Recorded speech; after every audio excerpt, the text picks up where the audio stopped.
Hey guys, for some reason my phone is like recording me to where it's like it's counting nanoseconds, which is stressing me out. So I'm gonna try not to look at the nanoseconds. Holy smokes. You're gonna hear my dog tiptoeing around here in the office. Okay, we're gonna get started. We are 123 to 130 today.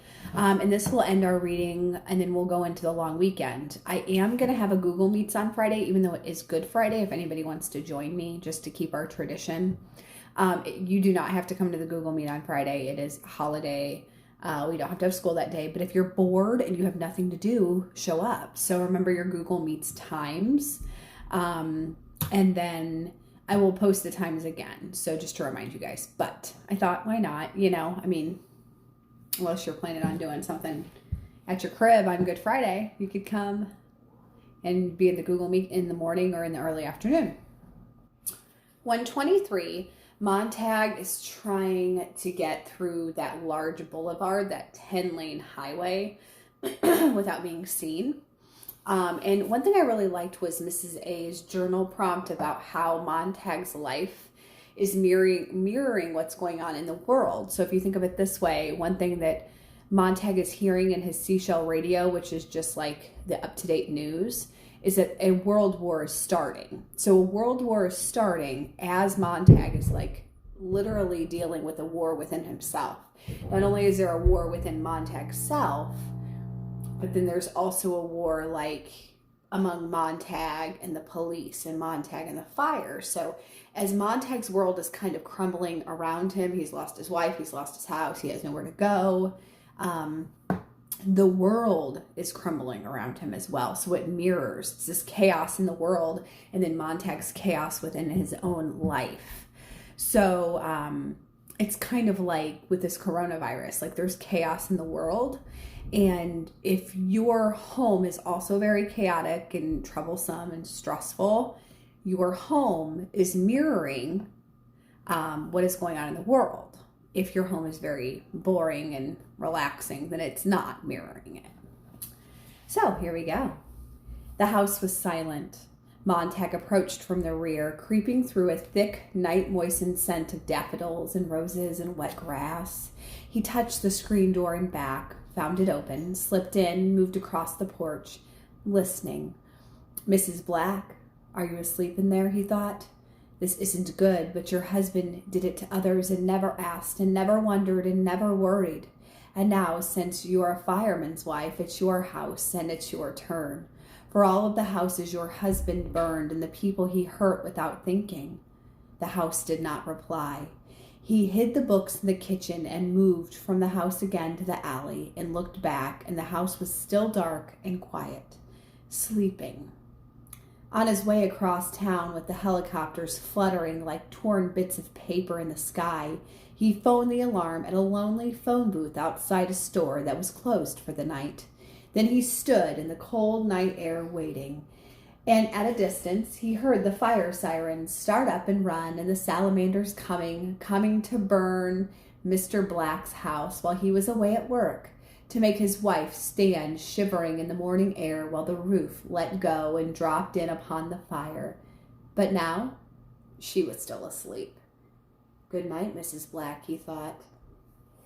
This is kind of an interesting scene within the book because you see how it's got like a little bit of space there, and then this scene happens and it kind of like comes out of nowhere. He's trying to get across the boulevard, and then all of a sudden we're in this scene where he is planting a book in somebody's house, and we don't know if he knows them well, and we don't know if he's got like a vendetta against this person. All we know is he's starting his plot. Faber. Another rap, a whisper, and a long waiting. Then after a minute, a small light flickered inside Faber's small house. After another pause, the back door opened. They stood looking at each other in a half-light, Faber and Montag, as if each did not believe in the other's existence. Then Faber moved and put out his hand and grabbed Montag and moved him in and sat him down and went back and stood in the door, listening. The sirens were wailing off in the morning distance. He came in and shut the door. Montag said, I've been a fool all down the line. I can't stay. Long at least. I'm on my way God knows where. At least you were a fool about the right things, said Faber. I thought you were dead. The audio capsule I gave you burnt. I heard the captain talking to you, and suddenly there was nothing. I almost came out looking for you. The captain's dead. He found the audio capsule. He heard your voice. He was going to trace it. I killed him with a flamethrower. Faber sat down and did not speak for a time. My God, how did this happen? Said Montag. It was only the other night everything was fine, and then the next thing I know, I'm drowning. How many times can a man go down and still be alive? I can't breathe. There's Beatty dying, and he was my friend once, and there's Millie gone. I thought she was my wife, but now I don't know. And the house is all burnt, and my job is gone, and myself on the run, and I planted a book in a fireman's house on the way. Good Christ, the things I've done in a single week. You did what you had to do. It was coming on for a long time. Yes, I believe that. If there's nothing else I believe, it saved itself up to happen. I could feel it for a long time. I was saving something up. I went around doing one thing and feeling another. God, it was all there. It's a wonder it didn't show on me like fat. And now here I am, messing up your life too. They might follow me here. I think that's such a poetic statement. Faber says, listen, this rebellion of yours was coming for a long time. And Montag said, yeah, I think it was. I think I was slowly rebelling. I wasn't happy. I started collecting books. And he says, it's a wonder that my rebellion, that my questioning, that my wandering didn't show on me like fat. And it often makes me think about those times when you wonder, how would people treat you if what you felt about yourself was shown on the outside? Or your inner thoughts and feelings, people knew, like they could see it. They could see your inner thoughts and feelings about them and about others and about themselves. Like, what if our deepest, darkest secrets weren't secrets? Maybe, what if they were shown on us? And he says it's a wonder that his rebellion and his questioning didn't show on him like fat. It was so powerful, and he knew it was coming. He just didn't know how he was going to handle it, I guess. And it wasn't until Clarice, being a catalyst, being a fire starter, literally, for his questioning, that he actually went forward. So I wonder, and I ask you, if Clarice would not have been a part of this story, would Montag have done everything he's done up to now? Would he have still done it? Would it have looked differently? Because some people are self-starters. Like, they see they're unhappy and they fix it.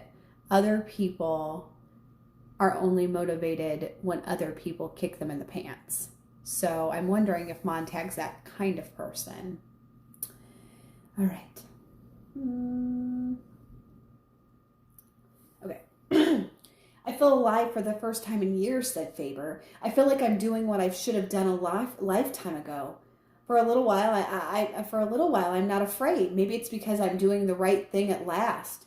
Maybe it's because I've done a rash thing and don't want to look like a coward to you. I suppose I'll have to do what even more violent things, exposing myself so I won't fall down on the job and turn scared again. What are your plans?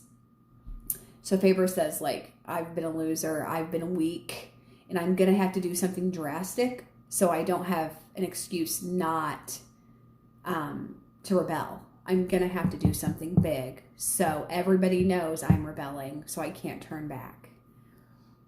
To keep running. The war's on, I heard.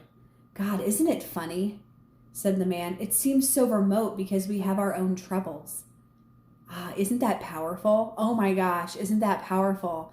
When all this corona stuff started in December, January, we were concerned for China. We were worried, but we had our own problems. And then it came here.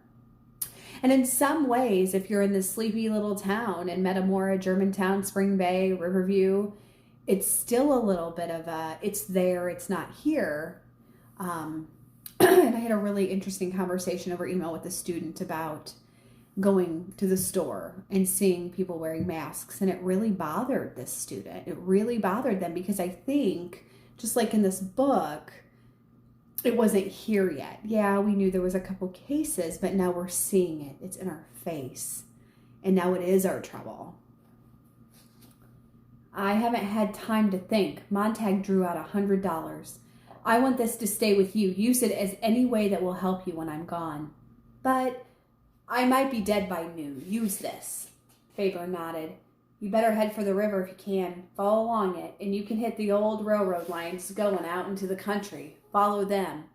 Even though practically everything's airborne these days and most of the tracks are abandoned, the rails are still there, rusting. I've heard there are some hobo camps all across the country, here and there, walking camps they call them. And if you keep walking far enough and keep your eyes peeled, they say there's lots of old Harvard degrees on the tracks between here and Los Angeles. Most of them are wanted and hunted in the cities. They survive, I guess. There aren't many of them, and I guess the government's never considered them a great enough danger to go in and track them down. Might hole up with one of them for a while and get a touch with me in St. Louis. I'm leaving at 5 a.m. I'm leaving in the 5 a.m. bus this morning to see a retired printer there. I'm getting out in the open myself at last. This money will be put to good use. Thanks and God bless you. Do you want to sleep for a few minutes? So he says you need to follow the railroad tracks. You know, people don't use them anymore. Everything's airborne, but there are a lot of hobo camps filled with Harvard degrees. People with degrees from Harvard are living in hobo camps on the railroad tracks because they're not valued. They're seen as weird. So Faber says, hook up with some of them, hang out with them, come see me in St. Louis. I better run. Let's check. He took Montag quickly into the bedroom and lifted a picture frame aside, revealing a television screen the size of a postage card.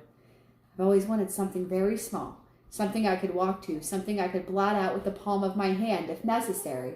Nothing that could shout me down, nothing monstrous big. So, you see, he snapped it on. Montag, the TV set said, and lit up. Montag. The name was spelled out by a voice. Guy Montag, still running. Police helicopters are up. A new mechanical hound has been brought from another district. Montag and Faber looked at each other. Mechanical hound never fails. Never since its first use in tracking quarry has this incredible invention made a mistake. Tonight, this network is proud to have the opportunity to follow the hound by camera helicopter as it starts on its way to the target. Faber poured 2 glasses of whiskey. We'll need this. They drank. Nose so sensitive that the mechanical hound can remember and identify 10,000 odor indexes on 10,000 men without resetting. Faber trembled the least bit and looked about his house, at the walls, the door, the doorknobs, the chair where Montag now sat. Montag saw that look. They both looked quickly around the house, and Montag felt his nostrils dilate, and he knew that he was trying to track himself, and his nose was suddenly good enough to sense the path he had made in the air of the room, and the sweat of his hands hung from the doorknob, invisible, but as numerous as the jewels of a small chandelier. He was everywhere, in and on and about everything. He was a luminous cloud, a ghost that made breathing once more impossible. He saw Faber stop up his own breath for fear of drawing that ghost inside his own body, perhaps being contaminated with the phantom exhalations and odors of this running man.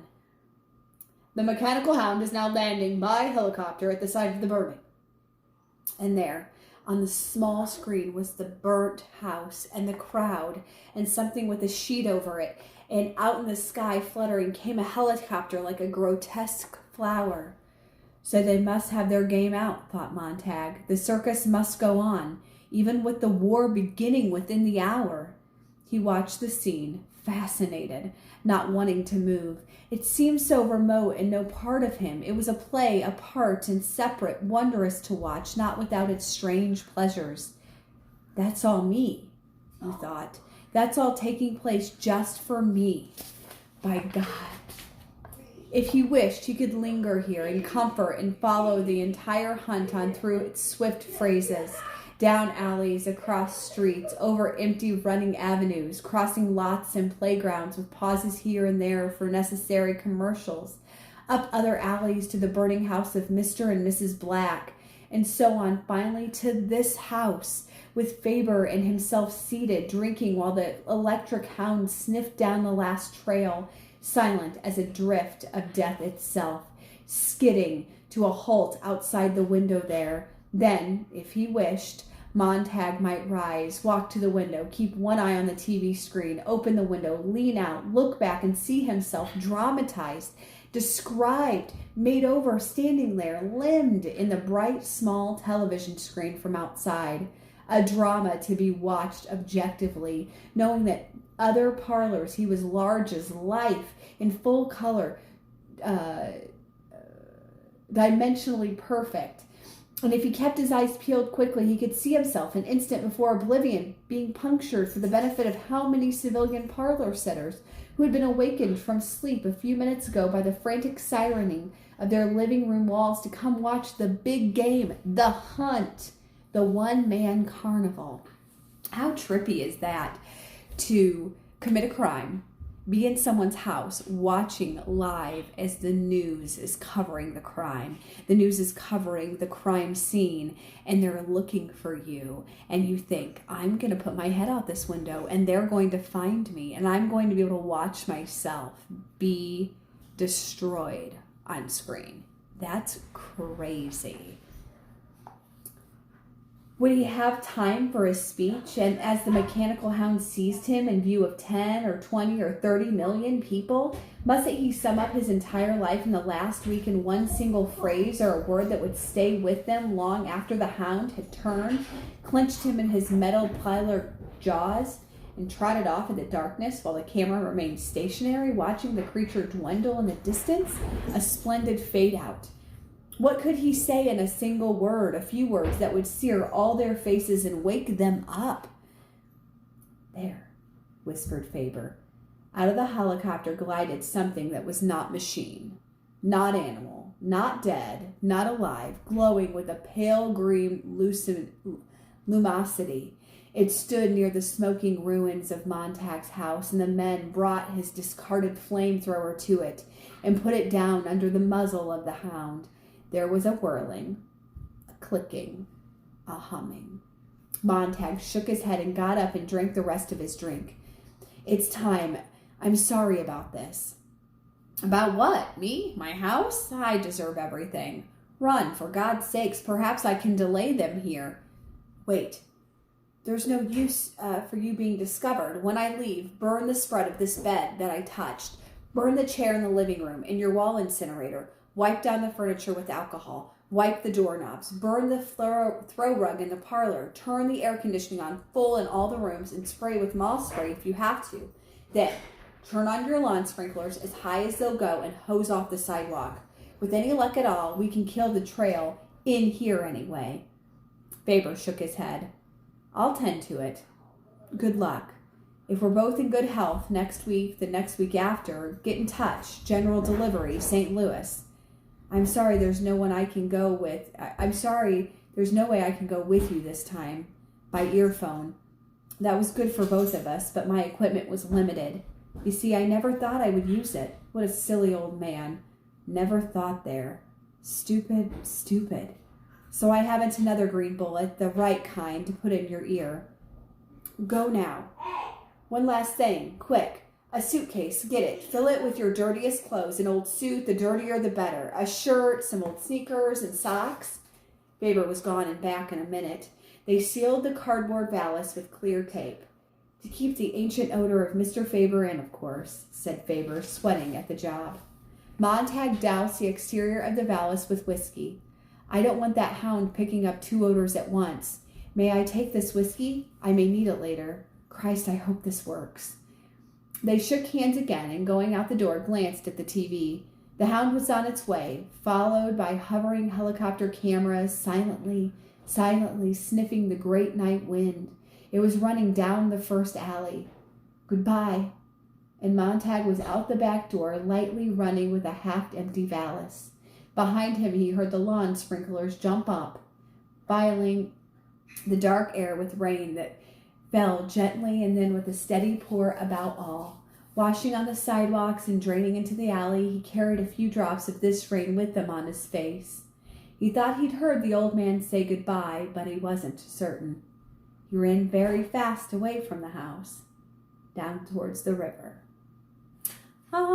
Okay, so that ends his goodbye with Faber. And now he's going to go towards the railroad track, see if he can hook up with some people that he can talk to, keep in contact with, keep safe with. We don't have a lot left to read. So when we get back from Easter break, we are going to be finishing this book. We'll have one more quiz over the book and some more discussion boards. And then we are going to jump into some short stories. If we are back at school, we will do Cat on a Hot Tin Roof, which is my favorite thing we get to read. But if we're not back, we won't be able to do it because it is a play. It's very difficult to do together. So Jacob and I want to say hi and that we love you guys and we miss you. And what are you drinking, sir? Milk. Milk. Fabulous. And we hope to see you soon. If you have any questions, email me, okay, guys? Talk to you soon. Bye.